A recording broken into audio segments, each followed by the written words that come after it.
Good morning, everybody. My name is Tom Martinez. I come to you from the great state of Illinois, where it's very, very cold. I don't want to go home today, but I have to. We are using Allen Cell resources in AP Biology and also in biotech course that I teach to enhance cell visualization. And a little something about our school: we are not a magnet school. We are not some kind of a special school where only the bright kids go. We are a regular high school. And what's great about it is that everybody at our high school is eligible to take biotechnology. Everybody in our high school, basically at this point, is encouraged to take an AP course.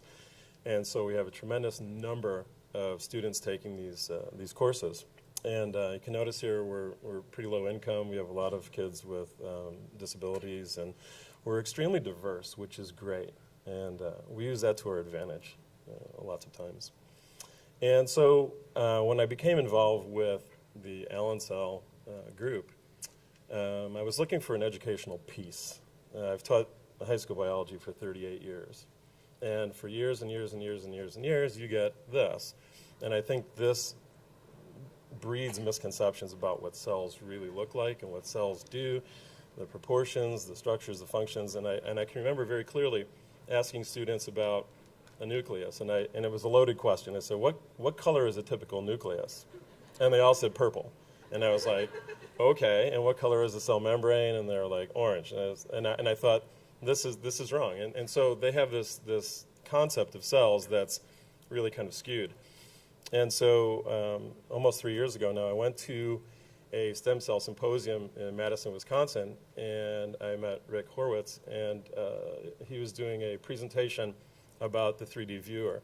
And he had made mention of the fact that this is kind of like Google Maps for cells. And I was, wow, this seems like a really cool idea. And so I met with him after he did his presentation, and we've been communicating. And he directed me toward how to use the 3D viewer and some of the other resources that the Allen Institute has available. And now I routinely use this in my classroom. And so I use it to try to eliminate misconception. And so a couple of weeks ago, we started working with the 3D cell viewer, and students were blown away. When 17 and 18-year-olds are like, oh, this is the coolest thing ever, for 2 straight days, it meant something to me. And it kind of, it told me that I was onto something. And so this young lady is working on day 1 with the 3D cell viewer.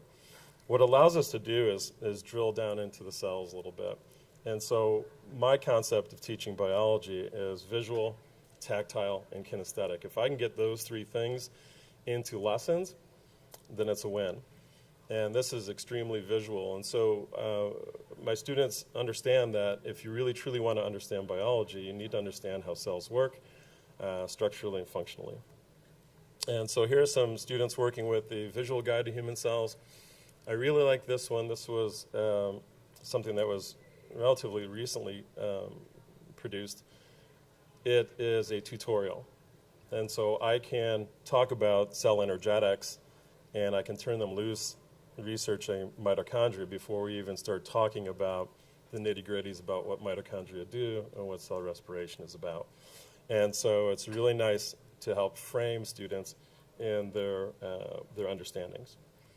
Here's, again, some other students understanding cell form and function in a really kind of a totally different way. This blows their mind because it doesn't look anything like what they've seen before. Our goal is to take the flat 2-dimensional to the 3-dimensional to the cell culture. And so somehow, through some miracle, I convinced my school district to build a mammalian cell culture lab. That's the only one in Illinois attached to my teaching space. And so students are working on passaging cells, and they look super excited. And it allows us to kind of bridge this 2-dimensional to 3-dimensional to living, dynamic, functional cells. And so you can see I don't have a lot of text up here. These are just students doing work, and they love it. I can't believe how many kids have said, this is the coolest thing I've ever done. Using a serological pipette was the coolest thing they've ever done in their whole life. It's really funny. And so these are just kids that are actively engaged, and their takeaway is that they've had a real experience. They've had an opportunity to look at eukaryotic cells, to grow them, to passage them, to eventually stain them.